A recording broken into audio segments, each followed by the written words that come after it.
আমাদের শিক্ষা ব্যবস্থায় আমূল পরিবর্তন আনা উচিত।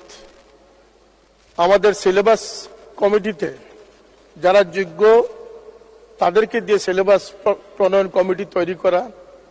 এক্ষেত্রে আপনারা আশ্চর্য হবেন যে মাদ্রাসা শিক্ষা বোর্ড একটি বৃহৎ শিক্ষা বোর্ড, যেখানে আলিম তৈরি হচ্ছে এবং যে আলিমরা আজকে সকলেরই বাবা মা আত্মীয় স্বজনের জানাজায় ইমামতি করতেছে, দোয়া মোনাজাত করতেছে, কিন্তু সেই সিলেবাস প্রণয়নে যোগ্য আলিমদের অনুপস্থিতির কারণে মাদ্রাসার ক্লাসে তবদুল তবলা বাজানোর মতো বই ম্যান্ডেটরি করে দেওয়া হয়েছে।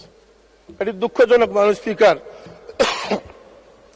আল্লাহ নবী সাল্লাল্লাহু আলাইহি ওয়াসাল্লাম বলেছেন যে আউয়ালু মা তাগান্নাসা ইবলিস, এই বাদ্যযন্ত্র হচ্ছে ইবলিস থেকে প্রতিষ্ঠিত। এখানে মাদ্রাসার স্বাতন্ত্র্য রক্ষা করা উচিত।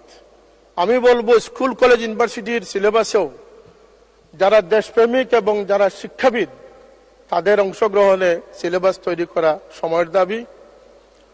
আমরা এ বিষয়ে জোর দাবি জানাচ্ছি যাতে এই অপ্রয়োজনীয় বইগুলো সিলেবাস থেকে সরিয়ে মানুষ গড়া যায়, মানুষ তৈরি করা যায়, দেশের সম্পদ মানব সম্পদ তৈরি করা যায়, সে ধরনের পাঠ্যপুস্তক প্রণয়ন করার প্রতি আমি জোর দাবি জানাচ্ছি।